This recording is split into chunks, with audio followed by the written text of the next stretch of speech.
ग्वालियर शहर के जनकगंज थाना क्षेत्र के लाल कुंवर का पुरा में पड़ोसियों के बीच चल रहे विवाद में आधी रात के बाद फायरिंग हो गई। करीब आधा दर्जन से ज्यादा बाइक सवार लोग तड़के विजय कुशवाहा के घर पहुंचे और उनके बंद शटर और घर पर फायरिंग की। खास बात यह कि फायरिंग की ये पूरी घटना वहां लगे सीसीटीवी कैमरे में कैद हो गई। दरअसल विजय कुशवाहा और रामबाबू कुशवाहा के बीच किसी बात को लेकर रंजिश चल रही। 2 महीने पहले रामबाबू और उसके लड़के पीयूष रोहित तथा महिला लता देवी ने विजय कुशवाहा और उसके दोस्त के ऊपर पथराव किया था और गाली गलौज की थी। इसमें विजय और उसका दोस्त दोनों ही घायल हो गए।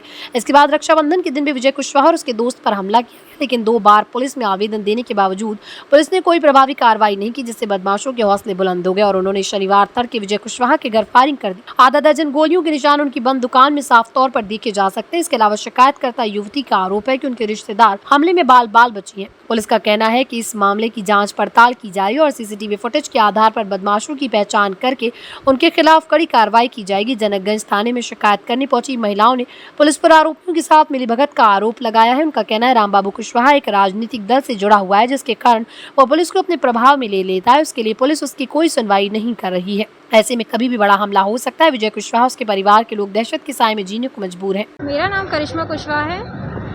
क्या घटना हुई है? क्या 2 महीने पहले मेरा भाई और मेरे भाई के साथ उसका एक दोस्त और उसके चाचा जी शादी से वापस आ रहे थे। रामबाबू कुशवाहा ने उनको रोककर उन्होंने गाली वाली दी है और उसके बाद में उसके बेटे पीयूष और उसके एक और बेटे रोहित और उसकी वाइफ, उसका नाम है लता, उसने ऊपर से पत्थरों की बरसात की है। तो जो उसके चाचा थे मेरे भाई के, उनके ना सिर में चोट आई थी, तो उनके 3-4 टाँके आए थे। तो यहाँ पर थाने में कुछ कार्रवाई नहीं की गई और रिपोर्ट करने पर भी उसका कोई रिस्पॉन्स नहीं दिया गया था। तो फिर ना इसके बाद में हमने सोचा कि चलो कोई बात नहीं है, आप उसका मैटर है तो निपटा लेंगे। लेकिन फिर से रक्षाबंधन वाले दिन मेरा भाई मेरे से राखी बंधवाने के लिए आ रहा था, तो उसको और उसके दोस्त को दोनों को रोककर और रामबाबू ने फिर से गालियाँ गलौज की और उसके बाद फिर उन्होंने चारों लोगों ने फिर से उनकी मारपीट करी। तो मेरे भाई के सिर फोड़ दिया, उसके 5 टाँके आए हैं और जो उसका दोस्त था उसका भी सिर फोड़ दिया, उसके 3 टाँके आए हैं। और फिर उसके बाद में यहाँ 8 दिन के अंदर भी कोई रिस्पांस नहीं दिया पुलिस ने। तो फिर और कल फिर हमारे घर पर उन लोगों ने गुंडों को भेजा, तो वो हॉकी वगैरह लेके आए थे, उसका सबूत मेरे पास है, कैमरे में आया है। और यहाँ पर हम लोग आए पुलिस के पास, तो इन्होंने फिर भी कोई रिस्पांस नहीं दिया। फिर इसके बाद में मेरे भाई का जो दोस्त है उसके घर पे रात में 3 बजे फायरिंग हुई है। उसकी मम्मी यहाँ आई है 3 बजे रात में, तो ना पुलिस ने फिर भी कोई रिस्पांस नहीं दिया। उसके बाद फिर से उनके घर से फ़ोन आया है कि यहाँ फिर से फायरिंग हो रही है।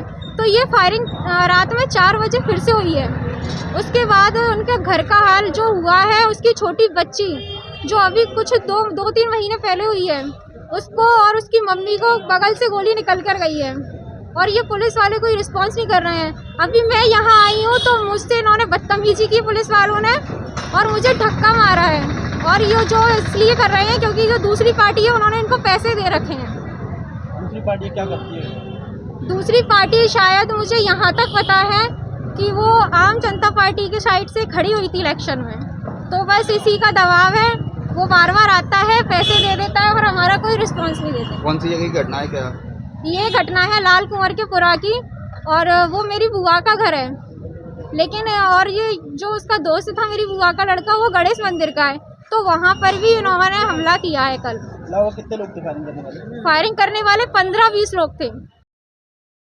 एक डायल 100 पे कांता एनक्लेव में फायरिंग की सूचना प्राप्त हुई थी, जिसमें कि सूचना को वेरीफाई करके आगे की कार्रवाई की जाएगी। पूछताछ में अभी पता लगा है कि 2-3 हवाई फायर किए गए हैं। बाकी फुटेज देखकर और आसपास के लोगों से पूछताछ करके जानकारी को वेरीफाई करके कार्रवाई की जाएगी। हाँ, उसी को अभी वेरीफाई किया जा रहा है कि कहाँ के लोग थे, कौन लोग थे, और जो भी नाम आएंगे उस हिसाब से आगे कार्रवाई की जाएगी। कांता एनक्लेव के पास की घटना।